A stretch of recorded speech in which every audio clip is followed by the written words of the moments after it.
दिल खोल के जिए। हर पल मरने से अच्छा है एक ही दिन मर जाओ।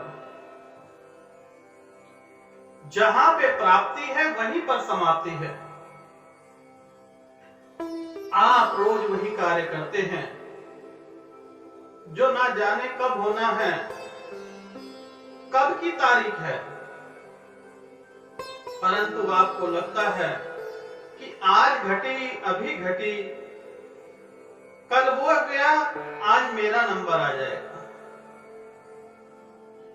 इसी चिंता में अपना जीवन जो है बर्बाद कर रहे हैं। आज पर जिए, कल किसने देखा है? कल जो देखेगा वह ध्यान पुरुष होगा। जब तक आप ध्यान में नहीं जाएंगे तब तक घुट घुट के मरते रहेंगे। एक बहुत बड़े बिजनेसमैन थे जिनका बिजनेस बहुत अच्छी तरह से चल रहा था। आप ही की तरह से वे व्यक्ति थे। पहले बहुत गरीब हुआ करते थे, परंतु धीरे धीरे उनके पास अत्यधिक पैसा आया। छोटे से मकान से एक बहुत बड़ा महल तैयार हो गया उनका। दूर गांव में उनके एक मित्र रहा करते थे। वह उनसे मिलने आते हैं और कहते हैं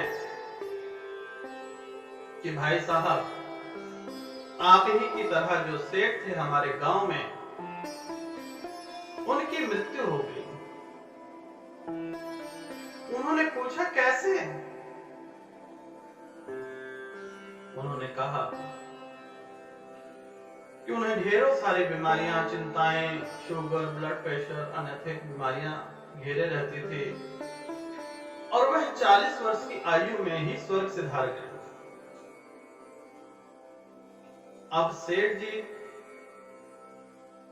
उसी उम्र के थे, बहुत सारा पैसा, रुपया, नौकर चाकर सब कुछ था उनके पास, परंतु चिंता कि वह सेठ चला गया तो मैं भी क्यों ना चला जाऊं। कहने का अर्थ है कि अगर वह जा सकता है तो मैं भी चला जाऊंगा ना। यही चिंता खाए जा रही थी। दिन ब दिन वह कमजोर होते गए। अनेकों वैद्य को दिखाया गया, अच्छे से अच्छे डॉक्टर को दिखाया गया, हकीम को दिखाया गया, परंतु कोई फर्क नहीं पड़ा। जब कोई फर्क नहीं पड़ा, घर वाले हार गए, तब उन्होंने बाबा जी को बुलाया। बाबा जी ने कहा, क्या परेशानी है बच्चा, बताएं। तब सेठ जी कहने लगे, परेशानी मात्र इतनी है कि दूर गांव में मेरा एक मित्र रहता था जिसकी 1 महीने पहले मृत्यु हो गई। उसी का गम मुझे खाए जा रहा है कि कहीं कल मैं ना मर जाऊं। मेरे इस पैसों का, धन दौलत का क्या होगा? आपको जितना रुपया पैसा चाहिए मैं सब कुछ दे दूंगा, परंतु मेरी बीमारी का उपचार बताएं। सेठ जी ने कहा कि आपने कुछ नहीं करना।